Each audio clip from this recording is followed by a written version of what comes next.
सुनो सुनो सुनो, आपके शहर में आ गया है एनडीटीवी इलेक्शन कार्निवल।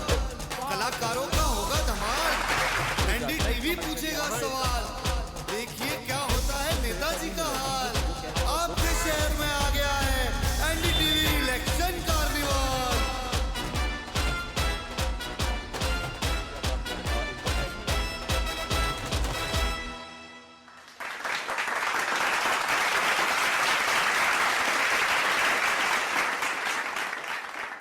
नमस्कार, बहुत स्वागत है आपका। एनडीटीवी इलेक्शन कार्निवाल देख रहे हैं आप और आपके साथ मैं हूं Asif Shaikh. NDTV election carnival 3736 kilometre का सफर तय करके मध्य प्रदेश की राजधानी भोपाल पहुंच गया है। भोपाल यानी कि भोपालियत का शहर, भोपाल यानी कि शान शौकत का शहर, झीलों तालाबों का शहर, पोहा जलेबी का शहर, आप कई चीजों को लेकर कह सकते हैं। और दूसरा, बीजेपी का एक मजबूत गढ़। अगर आप 2019 के लिहाज से देखें, 29 लोकसभा सीटें हैं, 28 बीजेपी के खाते में गई थी, एक छिंदवाड़ा सीट जरूर कांग्रेस के खाते में गई थी, लेकिन इस बार बीजेपी कह रही है अब की बार 400 पार। तो मध्य प्रदेश से बीजेपी कितनी सीटें ले जा पाती है या कांग्रेस कितनी सीटें वहां पर वापस अपने खाते में लेती है, यह देखना होगा। और आज भोपाल में हमारे साथ दर्शक होंगे और यहां के लोग रहेंगे, हमारे साथ कई नेता मंत्री हमें ज्वाइन करेंगे और हम उनसे बात करने की कोशिश करेंगे। साथ ही ये जानने की कोशिश करेंगे कि बीजेपी के दावे में कितना दम है, या अगर कांग्रेस अपना दम दिखा रही है तो उस दम में कितना दम है। आज भोपाल से देखिए एनडीटीवी इलेक्शन कार्निवाल।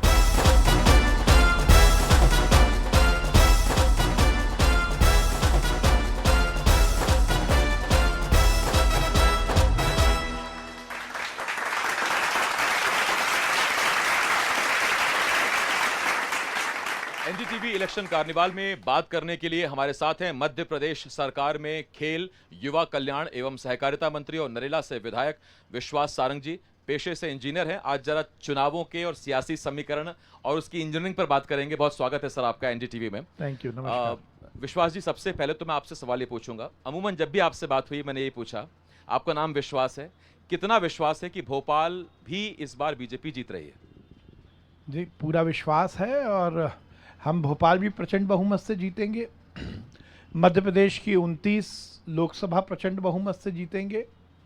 और जैसा हम ही नहीं कह रहे, दीवारों पर लिखा है, हम ही नहीं कह रहे, ज़माना कह रहा है, और हम ही नहीं कह रहे, खड़गे जी भी कह रहे हैं कि इस बार 400 पार और मोदी फिर से इस देश के यशस्वी प्रधानमंत्री।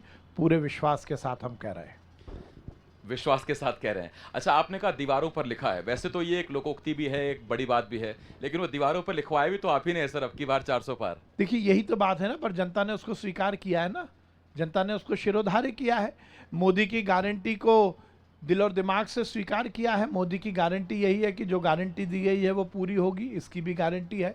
मोदी की गारंटी है नारी सशक्तिकरण की, मोदी की गारंटी है युवा को रोजगार की, मोदी की गारंटी है मध्यम वर्ग के उन्नयन की, मोदी की गारंटी है गांव के विकास की, मोदी की गारंटी है शहर के विकास की, मोदी की गारंटी है समृद्ध भारत की, मोदी की गारंटी है श्रमिकों को उचित स्थान देने की, मोदी की गारंटी है किसान की खेती को फायदे का धंधा बनाने की, मोदी की गारंटी है विरासत से विकास की, संस्कृति के संरक्षण की, इस देश की मूल भावना को और ताकत देने की। तो ये मोदी की गारंटी को जनता ने स्वीकार किया है। और ये केवल स्वीकार ही नहीं किया है, जनता ने रिपोर्ट कार्ड पर साइन किया है।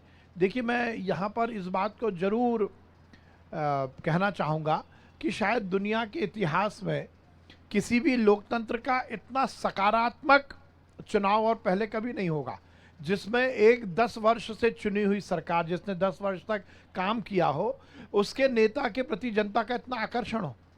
आज आप देखेंगे विपक्ष के नेताओं की सभाओं में मोदी मोदी के नारे लगते हैं। आज पूरे देश में हर एक वर्ग मोदी को प्रधानमंत्री बनाने के लिए तत्पर है। ये मोदी की सरकार की जो जनता में स्वीकारोक्ति है। मोदी ने जिस प्रकार से इस देश की तस्वीर और तकदीर को बदला है, मोदी ने जिस प्रकार से इस देश में की आबो हवा को बदला है, जिस प्रकार से मोदी जी ने इस देश की अर्थव्यवस्था को सुदृढ़ किया है, लोगों को लगता है भ्रष्टाचार के खिलाफ यदि मुहिम चलाई तो मोदी के इस ईमानदार प्रयास को जनता ने शिरोधार्य किया। लोगों को लगता है कि ईमानदार प्रयास है, लेकिन कांग्रेस के जो लोग हैं, आपके मित्र हैं, आपके चाहने वाले, वो कहते हैं अच्छा काम करते हैं, विश्वास सारंग जी उनका डिमोशन कर दिया, उच्च शिक्षा था, पहले चिकित्सा शिक्षा था, बढ़िया काम कर रहे थे, एमबीबीएस हिंदी में लाए, अब खेल, युवा कल्याण और सहकारिता है।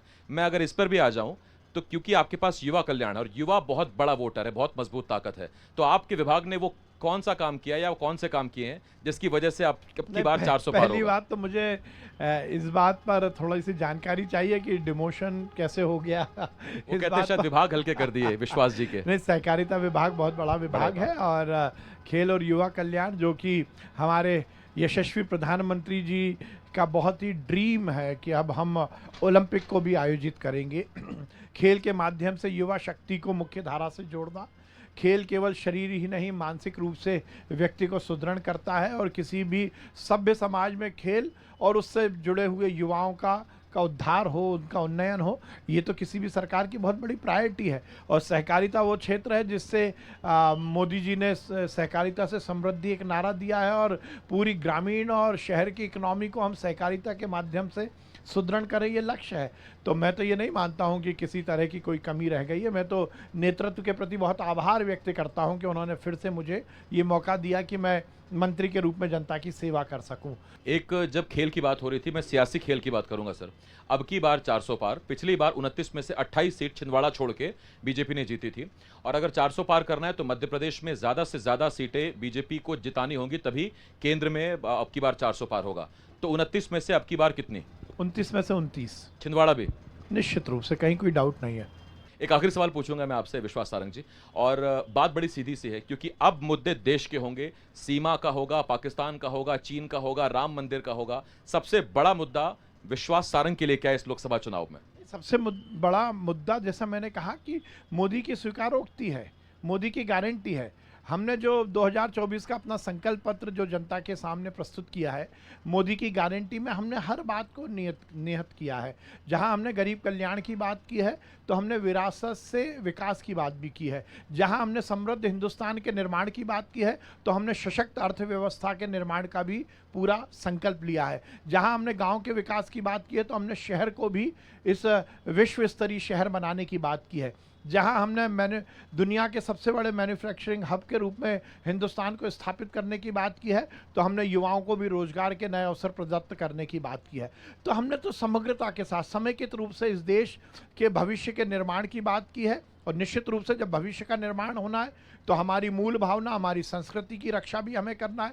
हमें विश्व बंधु के रूप में भारत को स्थापित करना है। हमें एक ऐसा हिंदुस्तान बनाना है जो दुनिया को पूरी तरह विश्व बंधु के रूप में लीड कर सके। हमसे बातचीत करने के लिए बहुत बहुत धन्यवाद मंत्री नमस्कार, जी। बहुत धन्यवाद। विश्वास सारंग जी हमारे साथ थे एनडीटीवी इलेक्शन कार्निवाल में। उन्होंने चुनाव पर बातचीत की और दावा किया है कि अब की बार 400 पार होके रहेगा। विश्वास सारंग जी ने दावा किया।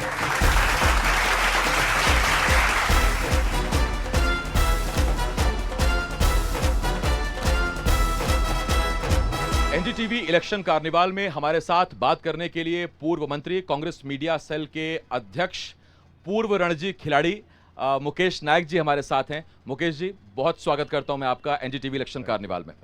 मुकेश जी, सबसे पहला सवाल तो मैं आपसे ये पूछूंगा। अब से कुछ देर पहले विश्वास सारंग आए थे, उन्होंने कहा अब की बार 400 पार देश में और 29 की 29 एमपी में। और जब मैं आपको सुन रहा था कुछ दिन पहले तो आपने कहा था कि छिंदवाड़ा, मंडला और सीधी ये तो आ ही रही है, इसके अलावा कई जगह फाइट है कड़ी। तो इन 3 सीटों पर आपको क्यों लगता है और सिर्फ 3 सीटों पर ही क्यों लगता है कि कांग्रेस आ रही है? पहले चरण में 18% वोट कम हुआ सीधी में, आपको मालूम है।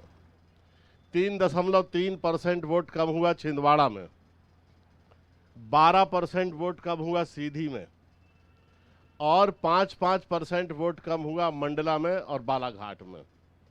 तो जो हर पोलिंग पे 370 वोट इन्हें बढ़ाए थे वो कहाँ चले गए? जमीन के अंदर चले गए क्या? कहाँ चले गए? उस हिसाब से तो पिछले इलेक्शन की तुलना में 20% वोट अधिक होना चाहिए। इतने वोट परसेंट कम कैसे हो गए? उसका कारण है, 2 कारण है। पहला कारण तो ये है कि भारतीय जनता पार्टी के कार्यकर्ताओं में इस चुनाव में उदासीनता देखने को मिल रही है ना। वो कह रहे हैं कि जब पूरी एक तरफ तो आप कह रहे थे कि कांग्रेस विहीन भारत का निर्माण करना है और बीजेपी को कांग्रेस बनाने पे तुले हुए हैं। जब 2 लाख कार्यकर्ता कांग्रेस के ले आ रहे हो आप तो उन्हीं से वोट डलवा लो। और दूसरा, बीजेपी के कार्यकर्ताओं ने ये कहा कि इतने वर्षों से आप शासन में हो, सरकार चला रहे हो, हर 4-4 महीने में बीजेपी के नेता गाड़ियां बदल रहे हैं, गगनचुंबी मकान बन गए हैं, बड़े बड़े फार्म हाउस बन गए हैं, स्विमिंग पूल बन गए हैं, और प्रगति तो बीजेपी के नेताओं की हुई है और देखने को मिल रही है। हमें क्या मिला? जब हमें कुछ नहीं मिला तो हम काहे को बेकार में इतनी चिलचिलाती धूप में मेहनत आपके तजुर्बे करें? का मैं लाभ लूंगा जरा। आपको इतना तजुर्बा है सियासत का, जो पुराने ट्रेंड है उसमें अगर वोट कम हो रहा है तो कहते थे कि वो सरकार के फेवर में है, कि हाँ ठीक है सरकार चली आ रही है, चलने दीजिए। कुछ ट्रेंड बदला है क्या इस बार? नहीं, इसलिए हम ये कह रहे हैं कि सरकार के फेवर में नहीं है, क्योंकि जिस अर्बन एरिया में पिछले इलेक्शन में ज़्यादा लीड थी वहाँ पर इनका वोट परसेंट गिरा है। आप देखिए ना कि जिन शहरी क्षेत्रों में इनकी ज़्यादा लीड थी पिछले चुनाव में, वहाँ इनका वोट परसेंट गिरा है, और इसका मतलब है कि वहाँ वोट परसेंट गिरने से इनको नुकसान हुआ है। आप तो ये भी कहते हैं कि जिन कांग्रेसियों ने बीजेपी ज्वाइन की उनके नाम भी पोर्टल में डाल दीजिए। आप क्यों नहीं खारिज डालते? करते हैं उन नामों को? उन 2 लाख लोगों के नाम डाल दे पोर्टल पे जिनने बीजेपी ज्वाइन की है, तो पता लग जाएगा कि कितना असत्य कथन ये करते हैं। मतलब अगर हम ये कहें कि ये झूठ बोलते हैं तो झूठ शब्द अनपार्लियामेंट्री है, इसलिए मैं ये कह रहा हूं कि कितना असत्य कथन ये करते हैं। 2 लाख लोगों को इन्होंने बीजेपी ज्वाइन करा दी पूरे प्रदेश में, और हम लोग प्रमुख नेता हैं कांग्रेस के, हमें पता ही नहीं लगा कि ये कहाँ चले गए 2 लाख लोग। आप बताइए, थोड़ा सा जो लोगों को बात जचे, थोड़ा सा जो प्रमाणिक हो, दिखाई दे के ये सच बोल रहे हैं, वो बात बोलना चाहिए। जैसे छिंदवाड़ा में विक्रम आके का मसला था सर, समझ नहीं आया, पहले बीजेपी ज्वाइन की, बाद में बोला नहीं नहीं मैं कांग्रेस में हूं। तो छिंदवाड़ा में अगर कांग्रेसी निकल रहे हैं तो फिर वो कांग्रेसियों के लिए हैरानी की बात है। देखिए, विक्रम आहाके की वहाँ लॉन्ड्री की दुकान है, और चलते फिरते कमलनाथ जी से उनकी मुलाकात हुई थी। मुझे याद है जब हमारे स्थानीय शासन विभाग के जो इलेक्शंस हो रहे थे, नगर पालिकाओं के, नगर निगम के, तो ये बहुत अच्छा पढ़ा लिखा आदिवासी लड़का है, इसका कोई पहचान नहीं था, इसको कोई राजनीति में जानता नहीं था, केवल एक बहुत पढ़ा लिखा और अच्छा लड़का होने के नाते इसको मेयर की टिकट दे दी। तो क्या अपने दम पर जीत गया? ये कांग्रेस की ताकत थी और कमलनाथ जी की शक्ति थी जिसके कारण ये जीता। अब पूरे देश के नेता छिंदवाड़ा में डेरा डाले हुए हैं। 10 दिन से मध्य प्रदेश के मुख्यमंत्री 10 दिन छिंदवाड़ा में रहे, 10 दिन, और ये कहते रहे कि बस कमलनाथ जी हार रहे। लेकिन हुआ ये कि पूरी जनता को लगा कि कमलनाथ जी विक्टिम हैं और सहानुभूति कमलनाथ जी के प्रति बढ़ी। मैं आपसे कहता हूं, मुझे विश्वास है, मैं 2 चुनाव में, कमलनाथ जी के चुनाव में, 2 चुनाव में, पूरे चुनाव में रहा हूं, इंचार्ज रहा हूं छिंदवाड़ा इलेक्शन का, तो मुझे छिंदवाड़ा के ग्रामीण क्षेत्रों की पूरी नब्ज पता है। 9 बार लोकसभा के सदस्य रहे हैं कमलनाथ जी, 9 बार। कोई ऐसे ही चुन जाता है? 1 बार धोखा हो सकता है, 2 बार धोखा हो सकता है। जो 50 साल से जनता के बीच में रहता है, उनसे संवाद करता है, उनसे विमर्श करता है, उनके सुख दुख में शामिल होता है, जिसने छिंदवाड़ा को आधुनिक और नया रूप दिया हो, जहां आज छिंदवाड़ा मॉडल की पूरे देश में मॉडल की चर्चा जो आप होती बात है। कर रहे हैं सर, इससे अगर मैं दूसरे तरीके से पूछूं कि छिंदवाड़ा कमलनाथ का गढ़ है या कमलनाथ और नकुलनाथ छिंदवाड़ा तक सीमित हो गए? आप ये भी बात बहुत बार बार आ रही है। कोई व्यक्ति जब अपना लोकसभा का चुनाव लड़ेगा तो वो अपने चुनाव क्षेत्र में अपने अस्तित्व के लिए, चुनाव जीतने के लिए सक्रिय होगा कि नहीं होगा? तो कमलनाथ जी ने फोकस्ड होकर इलेक्शन कैंपेन किया, और मैं दावे से कहता हूं, मुझे विश्वास है कि जनता का विश्वास वो कायम रखेंगे और ये चुनाव वो अवश्य जीतेंगे छिंदवाड़ा का। तो जैसे मैंने आपसे कहा था कि एमपी में आप दावा करते हैं एक छिंदवाड़ा, एक मंडला और एक सीधी, ये तो आप जीत ही रहे हैं, तो इन 3 के अलावा आप क्या बोलते हैं 29 में से कितनी? हम ये नहीं कह रहे हैं कि हम जीत ही रहे हैं या जीत ही जाएंगे, हम ये कह रहे हैं इन 3 सीटों पर हमें ऐसा अनुमान है हमारा कि हमारा एज है, यहाँ हमने अच्छा किया है। माहिर खिलाड़ी हैं मुकेश नायक, पहले गेंदबाज की पहली गेंद देखते हैं, फिर अंदाजा लगाते हैं कि बाकी 5 गेंद कैसे आने वाली हैं। खिलाड़ी को देख के नहीं बताएंगे कि अगले 6 गेंदें कैसे आएंगे। आप हमारे साथ जुड़े सर, बहुत धन्यवाद आपका एनडीटीवी इलेक्शन कार्निवाल से जुड़ने के लिए, बहुत शुक्रिया।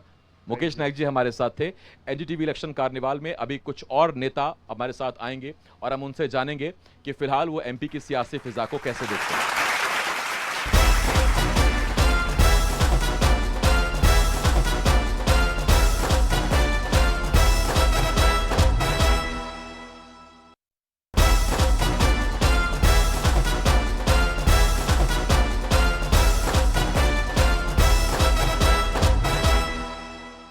एनडीटीवी इलेक्शन कार्निवाल में अब हमारे साथ बात करने के लिए हैं पूर्व केंद्रीय मंत्री और मध्य प्रदेश सरकार में ग्रामीण पंचायत मंत्री और इसके साथ साथ श्रम मंत्री भी हैं। मैं बहुत स्वागत करता हूं आपका प्रहलाद पटेल जी। बहुत धन्यवाद आप। और प्रहलाद पटेल जी के पास एक मिशन है, मिशन मध्य प्रदेश में कांग्रेस के किले को ढहाने का।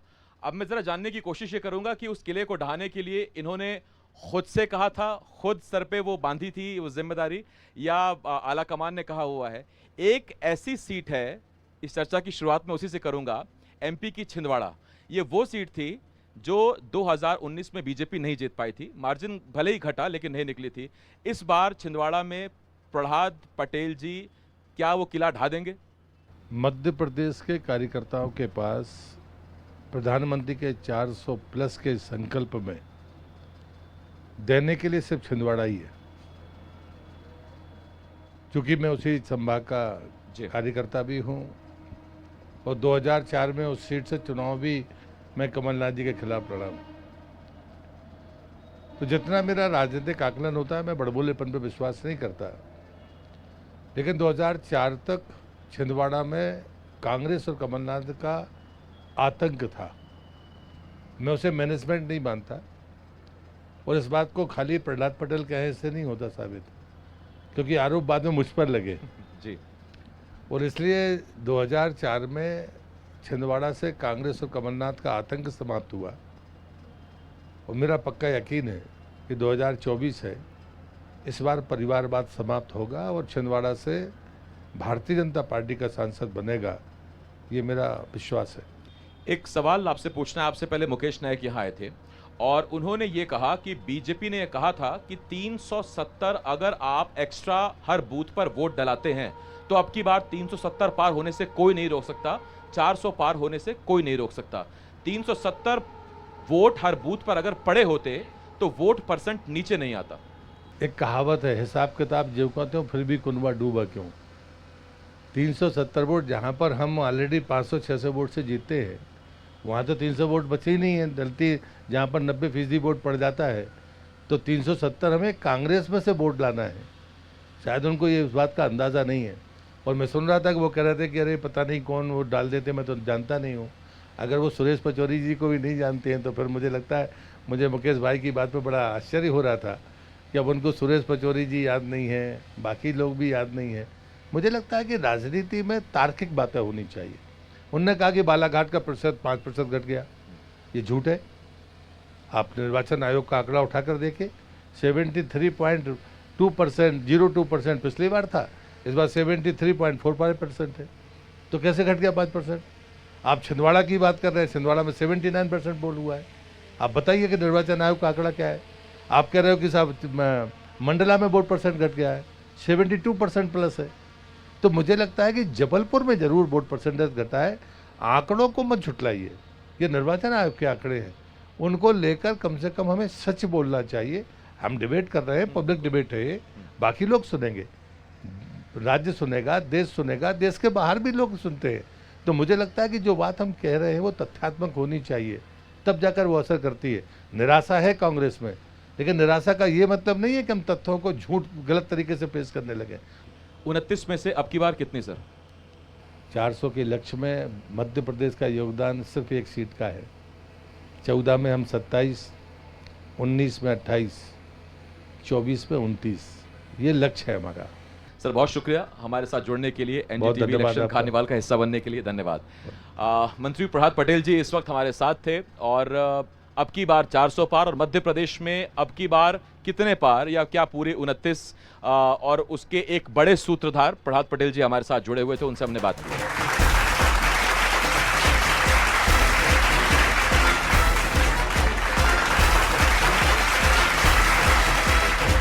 एनडीटीवी कार्निवाल में अब हमारे साथ बात करने के लिए मध्य प्रदेश विधानसभा में उपनेता प्रतिपक्ष हेमंत कटारे जी हैं। हेमंत जी बहुत स्वागत करता हूं मैं आपका। हेमंत जी, पहला सवाल, चूंकि एनडीटीवी इलेक्शन कार्निवाल है, हम पूरे देश में घूम रहे हैं, हम चुनाव की फिजा जानने की कोशिश कर रहे हैं, लोगों की नब्ज टटोलने की कोशिश कर रहे हैं। तो मेरा पहला सवाल ये, बीजेपी कहती है अब की बार 400 पार, ये बीजेपी के लिए कितना मुश्किल आपके हिसाब से? कि बीजेपी की जहाँ तक बात की जाए तो बीजेपी तो हो सकता है 800 पार भी कह दे, वो पाकिस्तान बांग्लादेश को भी जोड़ ले कहीं। सिर्फ नारा देना एक मुझे नहीं लगता वो होना चाहिए। ये निर्णय जनता के ऊपर छोड़ना चाहिए, क्योंकि कहीं ना कहीं जब बीजेपी इतने बार बार इस चीज़ को कहती है तो ऐसा लगता है जैसे या तो उन्हें जनता से निर्णय छीन चुका है या उनको पहले ही भविष्य का आभास हो चुका है। जबकि ये निर्णय उनको ये ज़रूर कह सकते हैं कि अब की बार हम चाहते हैं 400 पार करवा के दे जनता से, ये ठीक है, यहाँ पे कम से कम घमंड नहीं झलकता। लेकिन चैलेंज करके कह देना अब की बार 400 पार, तो ये एक चैलेंज है जनता को भी। तो मैं समझता हूँ जनता खुद इस चीज़ को समझे और जनता को ये चीज़ मालूम होनी चाहिए कि देश में इस समय महंगाई, बेरोज़गारी और बाकी चीज़ों का जो बीजेपी ने वायदे किए पिछले 10 वर्षों में क्या आलम है, कितने पूरे हुए, कितने नहीं हुए, उन सब पे विचार और मंथन करने के बाद अपना बहुमूल्य वोट देना चाहिए। तो इसलिए मैं इस नारे को उनके घमंड से जोड़ते हुए जनता के ऊपर निर्णय छोड़ता हूँ। एक सवाल आपसे कटारे होने के नाते मुझे पूछना है, और वो ये है कि विधानसभा के तो नतीजे जो आए सो आए, उसके बाद कांग्रेस ने जो समीकरण बनाने की कोशिश की उसमें उमंग सिंघार को प्रमोट किया गया, फिर जीतू पटवारी ओबीसी, फिर सत्यदेव कटारे को दिया गया क्योंकि वहां से फिर राजेंद्र शुक्ल आ गए थे, तो वो हेमंत कटारे, तो वहां से मुझे पिताजी की याद आए थे आपके, और मेरे ख्याल से मुझे शायद आपको गर्व ही हो रहा होगा उस पर। तो जब राजेंद्र शुक्ल का नाम वहां से आ जाता है कि वहां से ब्राह्मण को आगे बढ़ाया गया, तो फिर हेमंत कटारे को भी आगे बढ़ाइए, आप एक युवा को आगे बढ़ाइए। ये समीकरण कहां आपको फिट बैठते दिखते हैं इस चुनाव में 24 में? मुझे लगता है कांग्रेस ने जो निर्णय लिए हैं इसमें बीजेपी को देख के नहीं लिए। मैं इतनी सी बात से आपसे बस असहमत हूँ। बाकी आपको मेरे स्वर्गीय पिताजी की याद आई मुझसे इंटरव्यू करते हुए, मेरे लिए गर्व की बात है, क्योंकि आज मैं जहाँ भी जिस भी स्थान पर हूँ मैं अपने स्वर्गीय पिताजी के आशीर्वाद से हूँ और आगे भी जो स्थान प्राप्त करूँगा वो भी उन्हीं के आशीर्वाद से करूँगा। रही बात अब उन्होंने राजेंद्र शुक्ल जी को बनाया या अभी मेरे से पूर्व में प्रहलाद पटेल जी भी इंटरव्यू दे रहे थे, किसको क्या पद दिया मैं उस पर तो नहीं टिप्पणी करना चाहूँगा, लेकिन मुझे ऐसा लगता है कि सीनियरों की अनदेखी करी। शिवराज सिंह चौहान साहब के नाम पे चुनाव लड़ा, कहीं ना कहीं उनको दूल्हा बना करके घुमाया, पूरी बारात निकाली, जब विवाह आया तो देखा कि दूल्हा तो कोई और ही निकला, उसके बाद तो धोखा हुआ कहीं ना कहीं। अगर मुख्यमंत्री बदलना था तो पहले ही बता देते कि शिवराज सिंह जी फेस नहीं है, तो जनता फिर अपने हिसाब से वोट देती। अच्छा, एक सवाल, आपने एक बड़ी अच्छी बात कही कि आप अगर आज विधानसभा में हैं और करीब करीब उपनेता प्रतिपक्ष हैं, लेकिन नेता प्रतिपक्ष कटारे साहब थे, तो आपने जो कहा कि आप पिताजी की वजह से हैं, इसी को बीजेपी कहती यही परिवारवाद है कि कटारे जी का लड़का ही क्यों उपनेता प्रतिपक्ष? बिल्कुल, इसका भी मैं बिल्कुल उत्तर देना चाहूँगा। आरोप लगाने वालों को पहले अपने गिरेबान में भी झांक लेना चाहिए। जब बीजेपी बात कर रही है तो ऊपर से ही शुरू किया जाए। बात करते अमित शाह जी, उनके सुपुत्र की क्या योग्यता थी कि वो क्रिकेट काउंसिल में इतनी टॉप पोस्ट पे बैठे हुए हैं? कोई योग्यता थी तो आनी चाहिए सामने। राजनाथ सिंह जी 3rd नंबर के लीडर हैं, उनके सुपुत्र की क्या योग्यता है? ये मैं नेशनली बात कर रहा हूँ। अब आप अंदर आ जाइए, प्रदेश में आ जाइए। प्रदेश में जो पूर्व मुख्यमंत्री जी थे उनके दोनों सुपुत्र राजनीति में सक्रिय हैं। जो वर्तमान में विधानसभा अध्यक्ष हैं प्रहलाद पटेल जी के भी परिवार में लोग राजनीति में सक्रिय। मैं नाम नहीं लेता क्योंकि किसी का नाम लेना मुझे नहीं लगता राजनीति में बहुत अच्छा उदाहरण रहेगा, लेकिन जब आप इतने स्पेसिफिक उदाहरण दे रहे हैं लोग समझ रहे हैं। हाँ, समझ सब रहे हैं। तो यहाँ पे मेरा सिर्फ इतना कहना है कि मैं कोई नॉमिनेटेड नहीं हूँ। जब मैं विधायक बन के आया मुझे किसी ने नॉमिनेट नहीं किया, मैं जनता के बीच में गया, चुनाव लड़ा, और इनका एक कद्दावर मंत्री था, उसका नाम भी ले देता हूं, अरविंद सिंह भदौरिया, जिसको जो अपने आप को कद्दावर कहते थे, 20,000 के ऊपर हरा के आया हूं मैं उनको। तो अगर मैं 20,000 से ऊपर हरा रहा हूं तो मैं जनता के बीच में डायरेक्ट बैठ के आया ना। ये जनता का आदेश है और जनादेश का पालन अगर कोई नहीं करता, अपमान करता है, तो फिर ये उनकी कमी है। और जब वो खुद वही चीज़ कर रहे हैं तो उनको ये आरोप नहीं लगाना चाहिए, पहले अपने गिरेबान में झांक के देख लेना चाहिए। आपने एक बात कही, आपने कहा कि दूल्हा किसी को बताया, सरकार किसी की बन गई, मुख्यमंत्री कौन बना। एग्जैक्ट यही बात बीजेपी कहती थी तब जबकि 18 में आपकी सरकार बनी थी। वो कहते थे चुनाव प्रबंधी समिति, उसके अलावा मैनिफेस्टो समिति वो सिंधिया के खाते में, और बता रहे हैं कि सिंधिया सीएम बनेंगे, फिर कमलनाथ सीएम बन जाते हैं, उसके बाद कांग्रेस टूट जाती है। नहीं, ऐसा कभी भी नहीं हुआ था कि सिंधिया जी को फेस डिक्लेयर किया। सिर्फ एमपी में नहीं, छत्तीसगढ़ में भी लोग यही कहते हैं कि बताया टीएस सिंहदेव को था, बने भूपेश बघेल।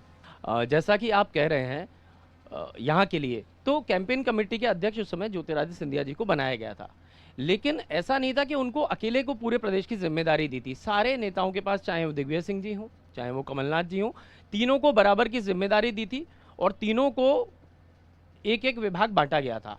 इसके बाद जब चुनाव के परिणाम आए तब बाकायदा विधायकों की बैठक ली गई थी। मैं आपको इंटरनल बात बता रहा हूँ, जो हमारे सारे एमएलए से उनसे सबसे ओपिनियन लिया गया, सबसे 1 to 1। मैं तो उस समय था नहीं, एमएलए नहीं था मैं, लेकिन मुझे मालूम है, मेरे मित्र एमएलए बन के गए, सबसे 1 to 1 पूछा गया। केंद्रीय नेतृत्व ने, उनका एक प्रतिनिधि मंडल आया, सबसे पूछा, और जिसके साथ सबसे ज़्यादा संख्या थी, यही मुझे लगता है सबसे लोकतांत्रिक तरीका है किसी को बनाने का, और सबसे ज़्यादा एमएलएज जो थे या कार्यकर्ता जो थे वो कमलनाथ जी के पक्ष, सिंधिया जी के समय थे लोग, लेकिन सबसे ज़्यादा कमलनाथ जी के साथ थे, और इसलिए केंद्रीय नेतृत्व में कमलनाथ जी को बढ़ाया। एक आखिरी सवाल मैं पूछूंगा आपसे, मध्य प्रदेश में अब की बार 29 में से कितने, और चूंकि आप खुद ग्वालियर चंबल से आते हैं और वहां की गुना से खुद सिंधिया खड़े हुए हैं, तो ग्वालियर चंबल से कितने? ग्वालियर चंबल से मैं समझता हूं कि सारी सीटों पे बहुत अच्छी फाइट है, और मैं ऐसा नहीं कि सिर्फ मंच से कह रहा हूं, ग्वालियर, भिंड, गुना, राजगढ़ पे भी चले जाते हैं, और आगे दिग्विजय सिंह जी चुनाव लड़ रहे हैं, जहाँ ये मैं अपने बेल्ट की बात कर रहा हूँ, तो इन सभी सीटों पे कांग्रेस बहुत मजबूत है आज की तारीख में।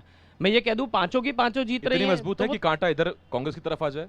बिल्कुल, कांग्रेस कांटा जो है वो थोड़ा सा कांग्रेस की साइड ही झुक रहा है, और मैं ये कह दूं पांचों जीत रही है, तो थोड़ा सा अतिशयोक्ति भी हो सकती है, लेकिन मैं समझता हूं 5 में से 4 हम जीतने की बिल्कुल कगार पर हैं, और जीतना चाहिए, उस बेल्ट की बात कर रहा हूं।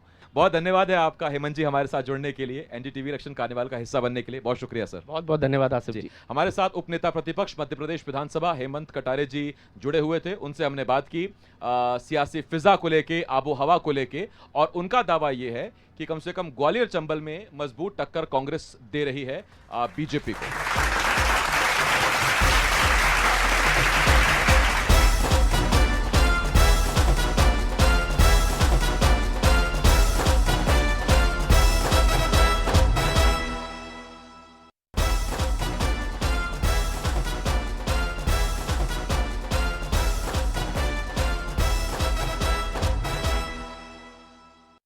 और एनडीटीवी इलेक्शन कार्निवाल में अब वक्त है एक खास कार्यक्रम का, एक खास पेशकश का।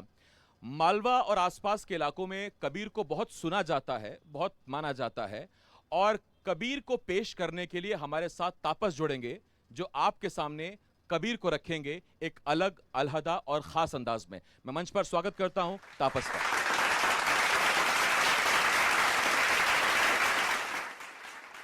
आप सभी का नमस्कार और ढेर सारा साधुवाद। और ये जो हमारे देश का महापर्व है, जो कि मतदान का जो पर्व है, उसके लिए सबसे पहले तो मैं सभी को बहुत बहुत बधाइयाँ देना चाहता हूँ, और इतना खूबसूरत मंच तैयार करने के लिए एनडीटीवी का मैं बहुत बहुत साधुवाद ज्ञापित भी करना चाहता हूँ। अरे साखी आँखी ज्ञान की और समझ देखी मनमान, ए जी साखी आखी ज्ञान की और समझ देखी मनमान। अरे बिन साखी संसार का रे रे रे और झगड़ा छूटत ना।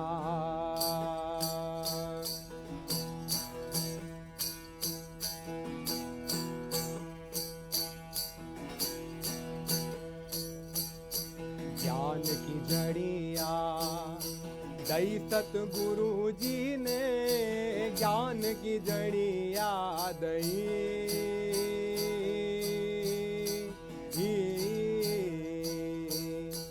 ओ हो जी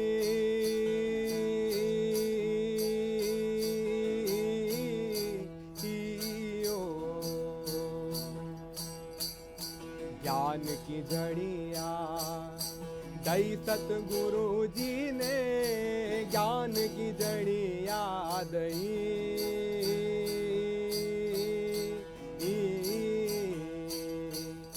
बाजड़िया तो घाणी लागे जो प्यारी, हाँ बाजड़िया तो घाणी लागे लागे प्यारी, हाँ अमृत रस से भरी हो गुरा जी ने, ज्ञान की जड़िया रही।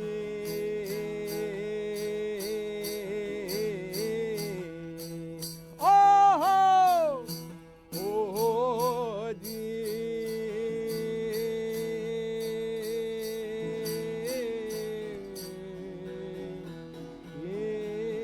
ओ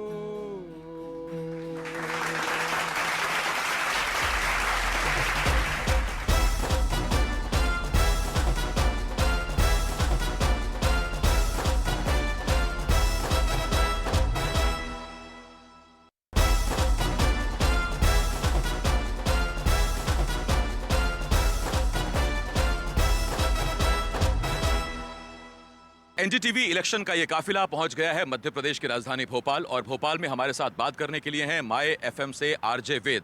आरजे वेद, बहुत स्वागत है आपका। Thank you so much, NDTV में। मुझे बहुत अच्छा लग रहा है इसका हिस्सा जी। बनकर। अच्छा, मैं पहला सवाल अगर आपसे पूछूं कि भोपाल का रंग क्या है, खासियत क्या है, तो क्या है भोपाल की खासियत? देखिए, भोपाल अपनी दो चीज़ों के लिए जाना था। पहला सुकून और दूसरा भोपाल का एंटरटेन करने का तरीका। यहाँ पर नॉर्मल कुछ भी नहीं होता है। तो अगर आप किसी भोपाली से पूछेंगे कि गर्मी बहुत है, क्या करना है, तो कहेगा मियाँ अभी अपने रिमोट से सूरज की गर्मी कम कर देते हैं। तो यहाँ लंबी चौड़ी फेंकने की वो एक जो अदा है ना, वो भोपाल की डिफरेंट है। अच्छा, एक राजू टी स्टॉल है यहाँ, उसमें बड़ी बड़ी शख्सियत आती हैं, चाय पीती हैं, ऐसा क्या खास है उस चाय में? वो है ना कि चाय अपने आप में एक आर्ट है, चाय को बनाना। तो वो आर्ट उनको आती है। तो जब आप उनकी एक बार चाय चखेंगे तो वो बाकियों से थोड़ी सी डिफरेंट आपको लगेगी और एडिक्टिव है कि ऐसा लगता है कि अच्छा एक बार फिर से जाकर के वही चाय पीनी है यार। अच्छा, अपन अगर भोपाली को भोपाल से थोड़ा दूर कर दें या बाहर कर दें, रह पाएगा?